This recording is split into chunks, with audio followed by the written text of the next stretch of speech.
What's up, guys? I'm back here. Just did a video yesterday, but I figured I would do one again. Today, I will be reviewing the 40k Talarn Mars Pattern Sentinel for the Imperial Guard, and of the Ultramarines chapter, the Ironclad Dreadnought. Alright, so starting off, we will be starting with the Sentinel. I'm just going to this guy over here. So, the Sentinel is pretty much one of the smallest vehicles of the Astra Militarum, and it achieves movement with a pair of articulated legs, which allow for both maneuverability in dense environments and bursts of speed in open terrain. They are fitted with advanced gyro stabilizers to improve their balance, and their power plants include noise reduction technology for stealthy operation. Though it can't move at the speed of a wheeled vehicle, the Sentinel can run much like a man. So I believe in here the gyro stabilizers are somewhere around this middle section of the leg where it bends into a 90-degree angle. But as you can see, it's a pretty nice model. I believe it was $30. But you have really nice Sentinel. You can put pretty much anything on it. I combined armored Sentinel pieces, Catachan pieces, Armageddon pattern pieces. Put some broom bristles on here for antennas like I do with most of my vehicles. And it even comes with the pilot that you can choose to glue in, or you can just take out to have a, I don't know if you can see this, but you can have a tiny figure. It's almost the same size as a regular Astra Militarum figure.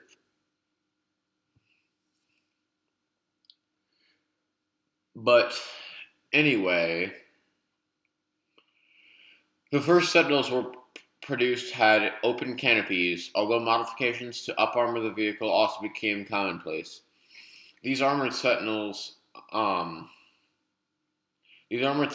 recoil compensators in place of additional gyro stabilizers, which allow them to fire heavier weapons, as well as Auspex arrays to assist in hunter-killer missions. The standard Sentinel weapon load has always been a rapid-firing weapon, which was originally an assault cannon, which I don't have one with me right now, but you will see those on the original Space Marine Dreadnought. Let's go here.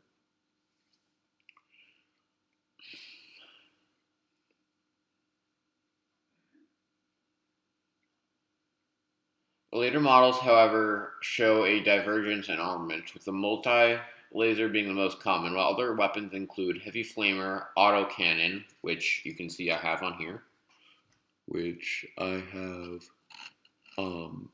painted kind of a desert style, a bunch of gold on there.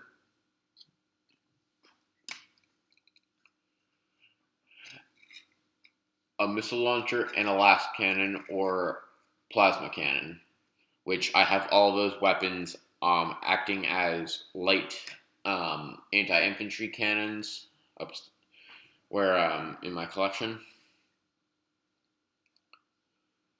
Besides the addition of more armor or different weaponry, Sentinels can be modified in a multitude of ways. The most common include adding camo netting, which I have not added. I don't know. You guys let me know down in the comments if I should add camo netting to anything. A searchlight, which I have added on here, used the same paint that I used for my Lehman Russ Vanquisher. Makes it look like glass when you shine on it. And I also have, you could put smoke launchers. I did have a smoke launcher. I do not know where it went, though. But if you did have one, it would go pretty much between the massive chain blade and the main weapon of choice on this little slanted piece down here. And it would be pretty much like Later on, I will show you on the Ironclad Dreadnought, the smoke launchers on the top. It's 3 smoke launchers, as it is with most smoke launchers in the 40k universe. Or it can also carry a hunter-killer missile, which you can see I've added on the side right here. This is supposed to go on a Armageddon patterned sentinel, but I don't know, why not? It just adds a decent amount of firepower to there that you probably will need. I also found that I put it on wrong about last week, and I built this about a year ago.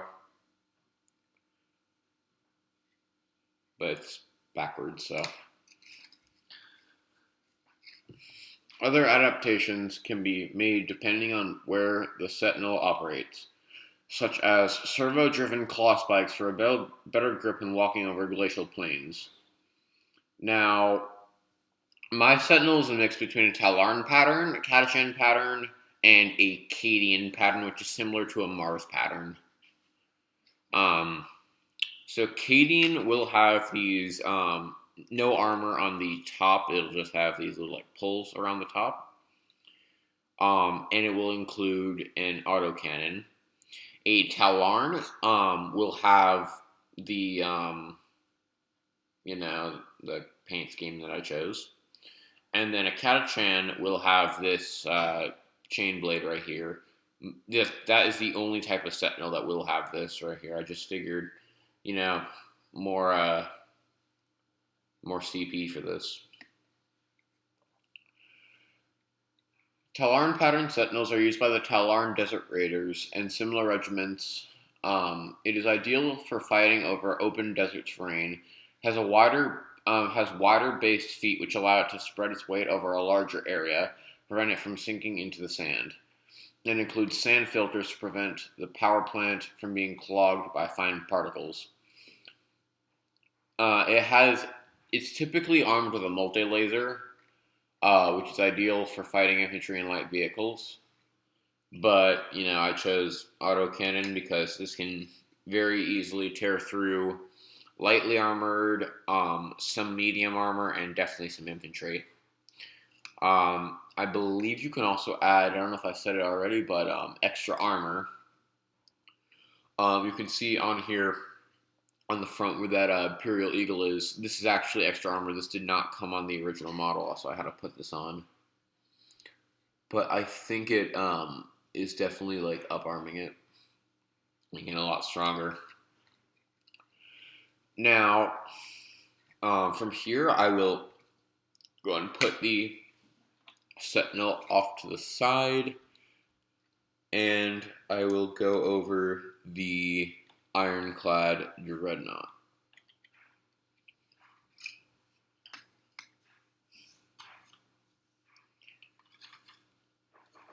So the Ironclad Dreadnought, as we see here, is actually one of the most well-armored and well-armed dreadnoughts in Space Marine service. So I actually got this model about 2 or 3 weeks ago. And as you can see, you normally don't glue down most of the arms, or just the arms in general. So I will just lay these out right here. And I have 2 more arms, but I do not know where they are. They are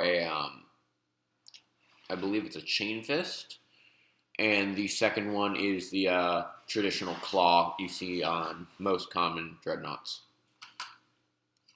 So I will leave the main body of the dreadnought here off to the side while I go over the 2 arms that I have on it right now.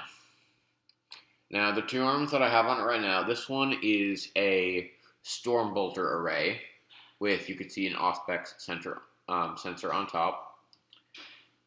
This has 6 Stormbolters, which bring down one hell of a lot of fire.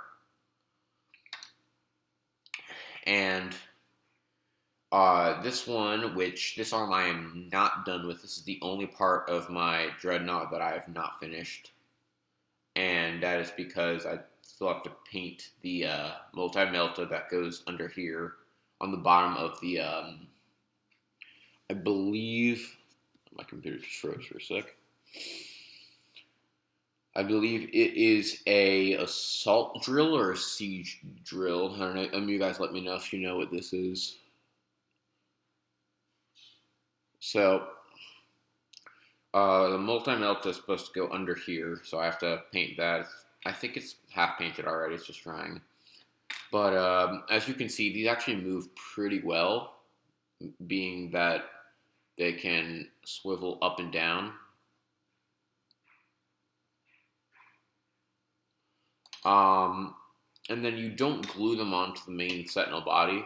No, sorry guys, I meant the dreadnought body. So you just kind of press them on there, not too hard so they don't stick, but like pretty firm on there. That way they will stick to the dreadnought. So moving on to the dreadnought itself. An Ironclad Dreadnought is the most heavily armored type of dreadnought in the Space Marines arsenal, training long-range weaponry for thicker ceramite plating. They often spearhead assaults against heavily defended positions. Their superior armor, able to withstand the firepower of a garrisoned fortress, akin to gigantic battering rams. Ironclad Dreadnoughts drive a wedge through enemy lines, and their deployment often means a quick end to any siege. Any Ironclad Dreadnought is normally armed with the Stormbolter array that I've showed you here. One multi-melta, which will go on the bottom of my drill. Once again, let me know what that is. I like the technical name. 2 hunter-killer missiles, which you will see on top of here. So instead of them having just one, like my sentinel over here, the Ironclad Dreadnought actually has 2 hunter-killer missiles on top.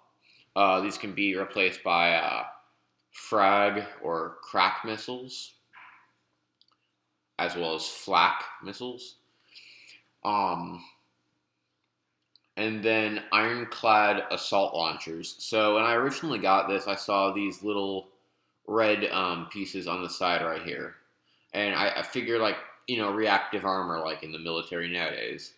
But boy was I wrong. I went on Lexicanum, the Warhammer, pretty much Wikipedia, and found out that these were instead Ironclad assault launchers, which can be found on Space Marine Centurions. These are pretty much grenade launchers that launch little mines outwards. I believe it's 10 feet around the Dreadnought, and pretty much are landmines for anything that is not friendly. So, say you launch one out right here, and the Dreadnought walks over it, it's not going to blow up. But then you have an orc that's coming along and following it. Orc steps on it, it will blow up. And I believe the Ironclad assault launchers will cause, I think, 3 or I think a D6. I'm not entirely sure. But like also upgrades for the Dreadnought include a searchlight. I have a searchlight in my spare parts bin. Smoke launchers. And camo netting, which I don't really see the need for camo netting because like you're not really trying to hide from the enemy on here. Just trying to annihilate them. But anyway, this is a really nice model, very good quality. As you can see, the base actually comes pre-molded to this little like street pattern right here, which yeah, you can kind of see. On the back right here, there is a skull. So I glued mine on backwards, but you know, it is what it is, right? Yeah. So, the model also comes with little purity seals, which you can choose to put on. I just put mine on because it looks freaking cool.